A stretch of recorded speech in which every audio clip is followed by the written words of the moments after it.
COVID-19 is a respiratory distress condition that has come, and actually it's also a virus that we are facing now as a pandemic declared by the World Health Organization. And then so that's basically I know. And then some signs and symptoms that it comes along is headache, and then difficulty in breathing, and nausea, and then sweating. COVID-19 is currently, just as the WHO brought it, as an airborne disease, which is transferred through the air. So people get it through droplets or in contact with other people. Infection prevention is the domain for health personnel. And as we training students, we start from the scratch as far as first year. So we teach them infection prevention so that when they go to the ward, they don't pick infection from one patient to the other. So that one is there, including the hand washing, wearing of masks, we do. So in fact, COVID has really become an eye-opener. This has really allowed the student or helped the student to put what they learned previously into action. And the incubation period ranges within 2 weeks, that is 14 days. And some risk factors can be being in an endemic area where the cases are high, yes. And then being an immunocompromised person, or being closer, or maybe working on an infected person. COVID has no respect for any person.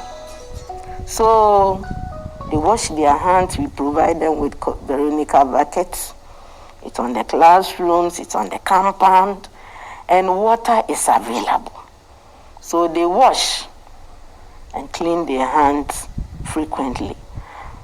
And the distancing, we've also arranged the chairs in such a way that we are not close, at least 2 feet apart.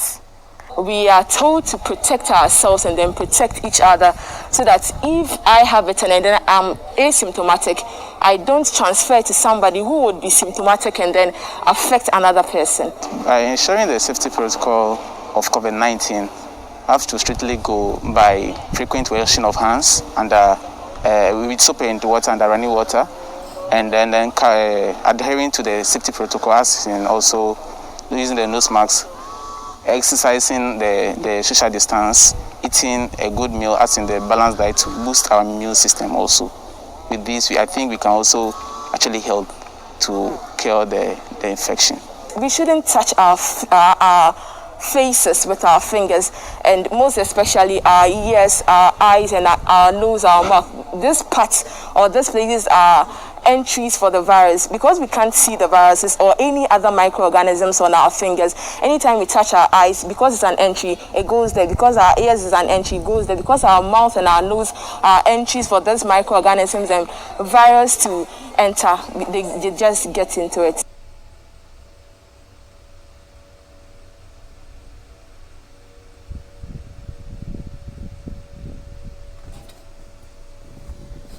As we are doing here in school, wearing our face masks, washing our hands, social distancing, and the rest, I'm quite sure that our parents at home, our siblings are also doing the same thing. So when we go, what they are not doing right, we'll make sure that we would encourage them to do the right thing. If they are not doing the right thing, then we'll continue with the safety protocols. We're all wondering when and how we will be able to finish school this year.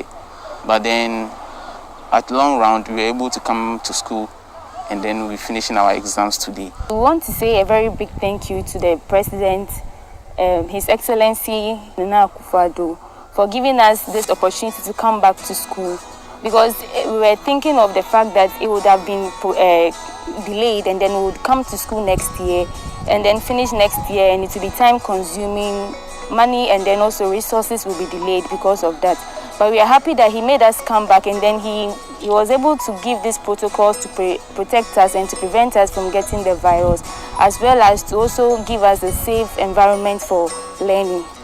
So we are grateful to him for giving us this opportunity to come.